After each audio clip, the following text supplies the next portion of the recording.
Hello and welcome to Himachal news analysis.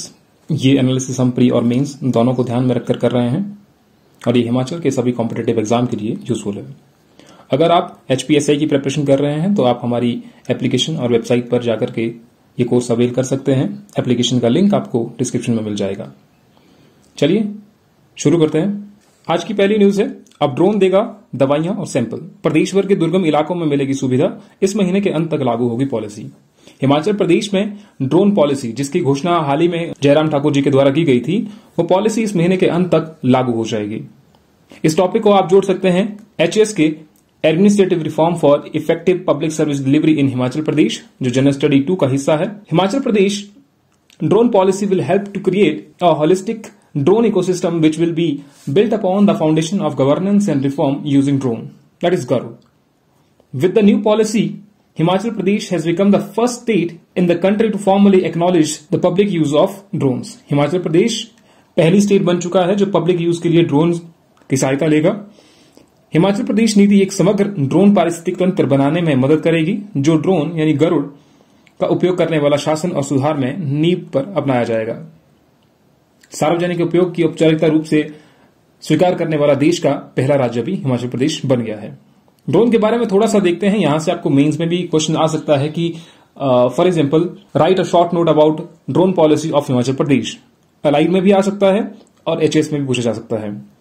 Unmanned aerial vehicles और unmanned aerial system, aircraft system commonly known as drone, are aircraft that operate autonomously or are operated remotely without a pilot on board. Himachal Pradesh एक पहाड़ी राज्य होने के कारण बिखरी हुई बस्तियों के साथ ड्रोन क्रांति से लाभ उठाने के लिए उपयुक्त है। थोड़ा सा देखते हैं कि इस ड्रोन में क्या क्या रेवोल्यूशनरी रिफॉर्म्स आ सकते हैं। The drone policy aims to empower the state to fully harness the opportunity offered by the rise of drone sector by creating a conducive environment for the growth of sector in Himachal Pradesh, train its youth and student empowering them to fully access the opportunity offered in this sector.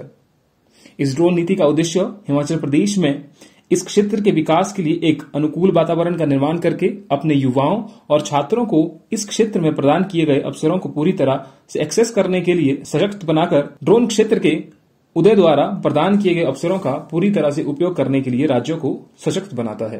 The drone policy seeks to enable the government to utilize the cutting edge technologies for improving services delivery for societal benefit. Drone नीति भी सरकार को सामाजिक लाभ के लिए सेवा वितरण में सुधार के लिए अत्याधुनिक प्रौद्योगिकियों का उपयोग करने में सक्षम बनाने का प्रयास करती है। Accordingly, this drone policy seeks to incentivize drone and drone enabled technology, design, services and manufacturing industry. तदनुसार यह ड्रोन नीति ड्रोन और ड्रोन सक्षम प्रौद्योगिकी, डिजाइन, सेवाएं एवं विनिर्माण उद्योग को प्रोत्साहित करना चाहती है, करेगी। Some of the use cases for drone across various domains in governments are as under. For example, Himachal Pradesh में ड्रोन का यूज कहां पर हो सकता है, अगर हम इसका यूज पब्लिक सर्विसेज के लिए कर सकते हैं। फॉर एग्जाम्पल, स्वामित्व योजना। स्वामित्व स्कीम क्या थी? The scheme aims to provide property rights to residents of rural inhabited area in India by using drone survey and CORS networks which provide mapping accuracy of 5 centimeters. 5 centimetre की accuracy भी इससे आती है। Land record से related है स्वामित्व scheme. तो यहां पर भी हेल्पफुल हो सकते हैं drones. To support in preparation of better quality gram panchayat development plan. तो ग्राम पंचायत डेवलपमेंट प्लान अगर बनाना है तो वो ड्रोन की सहायता से बेहतर तरीके से बनाया जा सकता है।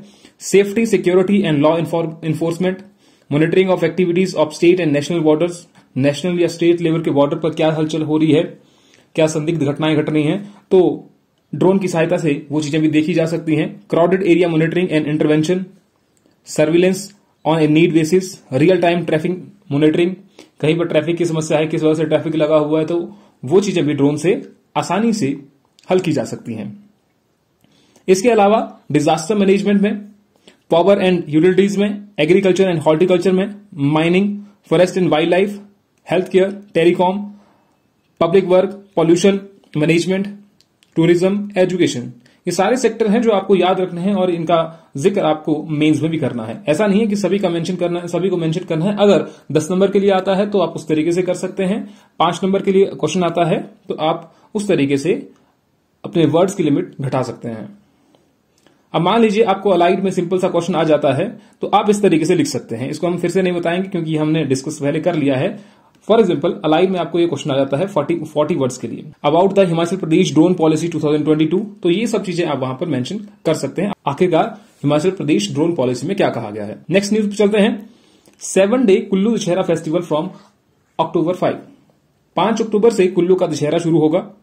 इस पर अभी डिस्कशन चली थी। Education and art, language and culture minister Govind Singh Thakur, उन्होंने कहा कि 7 day long international Kullu Dussehra festival will be commence from October 5। तो अभी इसकी प्रिपरेशन चली हुई है, अलॉटमेंट इसके बाद होगी दुकानों की, तो इस पर हम बात नहीं करेंगे, ये जब टॉपिक आएगा तब इस पर डिटेल में बात करेंगे। नेक्स्ट इज हैंडलूम में संभावनाएं और रोजगार के अवसर। हथकरघा दिवस विशेष, हथकरघा दिवस कब होता है? 7 अगस्त को होता है। तो इसके बारे में जानकारी है, इस आर्टिकल के पूरे आर्टिकल को हम बहुत अच्छे तरीके से कवर करेंगे। ये भी आपके मेंस पॉइंट ऑफ व्यू से ज्यादा इंपॉर्टेंट है, प्रीलिम पॉइंट ऑफ व्यू से ज्यादा इंपॉर्टेंट नहीं है। हथकरघा क्षेत्र ग्रामीण भारत में कृषि के बाद सबसे बड़ा रोजगार देने वाला क्षेत्र है। कृषि के बाद अगर कोई रोजगार सबसे ज्यादा दे रहा है तो वो हथकरघा क्षेत्र दे रहा है, यानी कि हैंडलूम क्षेत्र दे रहा है। यह विभिन्न समुदाय के लगभग 43 लाख लोगों को रोजगार उपलब्ध कराता है। डाटा याद रखिए कितने लाख लोगों को। हथकरघा उद्योग देश के कुल कपड़ा उत्पादन में लगभग 15% का योगदान कर भारत की निर्यात आय में भी सहायता करता है। अगर हम कुल उत्पादन देखें, कुल कपड़े का उत्पादन देखें, उसमें हैंडलूम का कितना परसेंटेज है, तो वो है 15%। प्रधानमंत्री ने 2015 में हथकरघा दिवस की शुरुआत करते हुए कहा था कि सभी परिवार घर में कम से कम एक खादी और एक हथकरघा का उत्पाद जरूर करें। तो 2015 से हथकरघा दिवस की शुरुआत हुई और ये हर वर्ष 7 अगस्त को मनाया जाता है। और क्यों 7 वर्ष को मनाया जाता है, इसके पीछे भी कारण है। क्योंकि 1905 में 7 अगस्त को ही कलकत्ता टाउन हॉल में स्वदेशी आंदोलन आरंभ किया गया था। और ये स्वदेशी आंदोलन क्यों आरंभ किया गया था? बंगाल के विभाजन के विरोध में। इसलिए 2015 में प्रधानमंत्री जी ने घोषणा की कि 7 अगस्त को हम हथकरघा दिवस के रूप में मनाएंगे। हिमाचल प्रदेश राज्य हस्तशिल्प एवं हथकरघा निगम लिमिटेड राज्य के गरीब बुनकर और कारीगरों के हितों की सहायता और प्रचार के उद्देश्य से काम कर रहा है। तो कौन उनको संभाल रहा है? उनके लिए एक लिमिटेड बनाया गया है, निगर लिमिटेड है। तो वो ये है। कहा जाता है कि कुरुक्षेत्र की लड़ाई को दर्शाने वाला चंबा रुमाल, जिसमें कुरुक्षेत्र की जो लड़ाई है वो बताई गई है, वहां का चंबा रुमाल चंबा के राजा गोपाल सिंह ने एक अंग्रेज को 19वीं सदी में उपहार रूप दिया था। अब उसे विक्टोरिया तथा एल्बर्ट म्यूजियम लंदन में रखा गया है। यह भी कहा जाता है कि 20वीं शताब्दी के आरंभ में राजा भूरी सिंह ने ऐसे कढ़ाई किए हुए कपड़े मंगवाए और उन्हें 1907 और 1911 में लगे दरबार में दिल्ली में भेजा। वहां शायद इन रुमालों को पहली बार इतना सराहा गया कि इनका नाम ही चंबा रुमाल पड़ गया। तो दोनों ही चीजें इंपॉर्टेंट है। 31 अक्टूबर 2008 को यूनेस्को ने चंबा रुमाल को विश्व धरोहर घोषित किया, यूनेस्को के अंडर आ गया। हिमाचल हस्तशिल्प की बात करें तो कुल्लू शॉल का नाम सबसे पहले नंबर पर आता है। प्रदेश के हैंडलूम प्रोडक्ट कुल्लू की शॉल, किन्नौर की शॉल, चंबा की रुमाल को जीआई टैग दिया गया है। आपको यह बताना है कमेंट सेक्शन में कि हाल ही में जीआई टैग किसको दिया गया हिमाचल प्रदेश में। हरियाणा के सूरजकुंड में फरवरी 2022 में हुए अंतर्राष्ट्रीय हस्तशिल्प मेले में 23 वर्ष बाद हिमाचल प्रदेश को थीम स्टेट बनने का मौका मिला। जब थीम स्टेट बनने का मौका मिला तो जाहिर सी बात है कि हिमाचल प्रदेश के हथकरघा या हस्तशिल्प जितने भी कारीगर थे उनको अपनी कला दिखाने का मौका वहां पर मिला। इस मेले में उज्बेकिस्तान को कंट्री पार्टनर बनाया गया था, ये चीज भी आपने याद रखनी है। 2022 में जो थीम स्टेट थी वो थी आपकी जम्मू एंड कश्मीर। हिमाचल सरकार ने हथकरघा उद्योग को बढ़ाने के लिए कई योजनाएं चलाई हैं। हिमाचल प्रदेश हथकरघा एवं हस्तशिल्प विकास सहकारी संघ समिति हिम बुनकर के नाम से जानी जाती है। याद रखिएगा, हिम बुनकर बहुत ही इंपॉर्टेंट है।